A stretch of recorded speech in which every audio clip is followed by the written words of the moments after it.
তারেক, হ্যাঁ আমরা অধীর আগ্রহে বসে আছি তারেক জিয়ার জন্য। দীর্ঘ বছর পরে উনি আসছেন, ওনার মামাটি দেশ তারেক জিয়া, জিয়াউর রহমানের, শহীদ জিয়াউর রহমানের এবং বেগম খালেদা জিয়ার সুযোগ্য সন্তান এবং আমাদের দেশের সে স্বর্ণ সন্তান বলে তাকে। তার জন্য আমরা সবাই আর আশাবাদী যে সে আমাদের দেশে আসলে আমাদের দেশকে আবার আগের মতো আমরা সুন্দর স্বাধীন একটা সার্বভৌম দেশ পাব, এটাই আশা রাখছি তারেক জিয়ার কাছে। এবারই প্রথম দেখবো আমি, ছোট ছিলাম যখন ছিল, এবারই আমি প্রথম দেখবো। অনুভূতি মানে স্বপ্নের মতো। ভালো থাকুক তারেক জিয়া এবং ওনার সহধর্মিণী এবং সর্বপ্রথম খালেদা জিয়া, হ্যাঁ সবাই ভালো থাকুক এবং সুস্থভাবে বাংলাদেশে আসুক, সেই কামনাই করছি। বিসমিল্লাহির রহমানির রহিম। আমাদের দেশ ও মাটির, দেশের 18 কোটি মানুষের নয়নের মণি জনাব তারেক রহমান 25শে তারিখে আসতেছে বাংলাদেশের শুভ দিন। ইনশাআল্লাহ তারেক রহমান এই দেশে মানুষের শব্দ পূরণ করবে। দেশ ও জনগণ জনতা ওনার প্রতি আশ্বস্ত আছেন। আমরা অধীর আগ্রহে বসে আছি।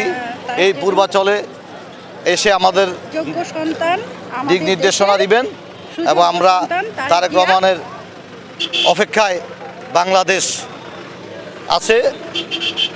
আমরা সারা বাংলাদেশের মানুষ, ছাত্র জনতা, কৃষক, শ্রমিক, রিক্সাওয়ালা সবাই মিলে ওনাকে শুভেচ্ছা জানাবো। সর্বস্তরের মানুষ মিলে আমরা ওনাকে শুভেচ্ছা জানাবো ইনশাআল্লাহ। বাংলাদেশের 18 কোটি মানুষের চাওয়া এই দেশ উনি শাসনভার গ্রহণ করবেন এবং এই দেশের জনতার ভাগ্য বদল করবেন, এই আশা ভরসায় আমরা ওনার রূপে আবির্ভূত আছি। এই আশা পূরণের জন্য আমরা ওনার প্রতি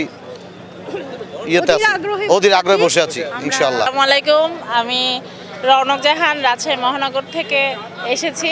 তারেক রহমানের 25শে ডিসেম্বর স্বদেশ প্রত্যাবর্তনের জন্য আমরা অনেক আনন্দিত এবং উচ্ছ্বাসিত। তার জন্য অনেক অনেক বেশি শুভকামনা। আমরা ওনার আসাতে অনেক বেশি আনন্দিত এবং অনেক অনেক বেশি দোয়া রইল তার জন্য, যেন আগামী পথ চলাই তাকে আমরা পাশে পাই।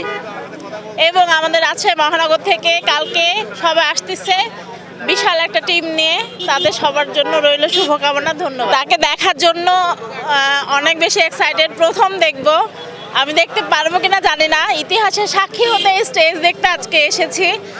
সেই 25শে ডিসেম্বর অনেক বেশি জনবহুল হয়ে যাবে এই এলাকা, এর জন্য আমরা আগেই এসেছি এবং ইতিহাসের সাক্ষী হয়ে থাকবো ইনশাল্লাহ। আমরা একটা সুন্দর বাংলাদেশ তার কাছে উপহার চাই, যেখানে শান্তি থাকবে এবং সুরক্ষা থাকবে ছেলে মেয়ে উভয়ের জন্য।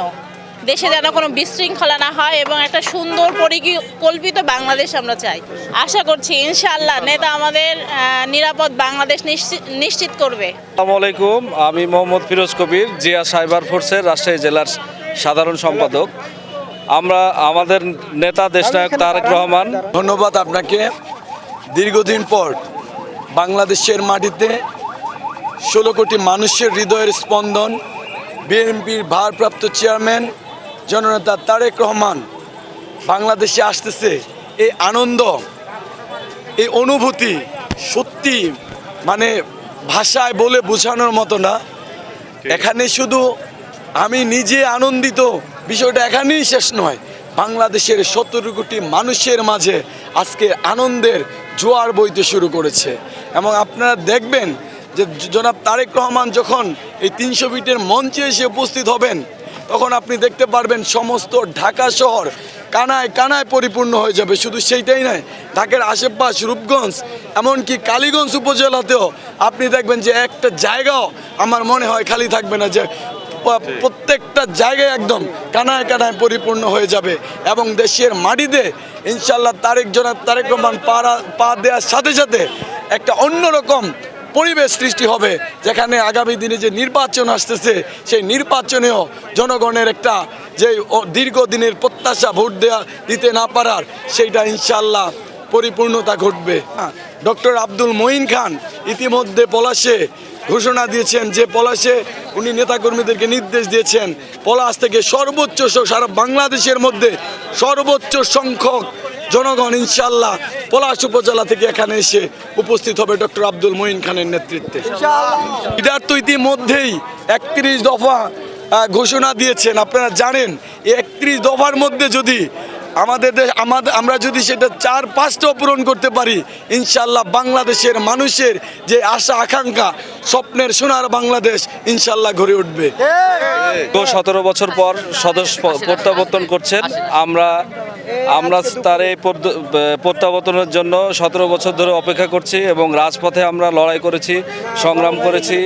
আমাদের মতো লাখ লাখ নেতাকর্মীর মামলা হামলা বিভিন্ন এই শেখ হাসিনা জালিমের সরকারের আমলে আমরা অনেক নিপীড়নের হয়েছি। আমরা আশা করি তারেক রহমানের স্বদেশ প্রত্যাবর্তনের মধ্য দিয়ে এই বাংলাদেশে নতুন বাংলাদেশ বিনির্মাণের যাত্রা শুরু হবে এবং আমরা এই যাত্রার সাথী হিসেবে তার সঙ্গে থাকব এবং আগামীতে একটি কল্যাণকর এবং সুখকর রাষ্ট্র হিসেবে আমরা বাংলাদেশকে একত্রিতভাবে গড়ে তুলতে চাই। এটাই আমাদের প্রত্যাশা। আল্লাহ হাফেজ। আসসালামু আলাইকুম।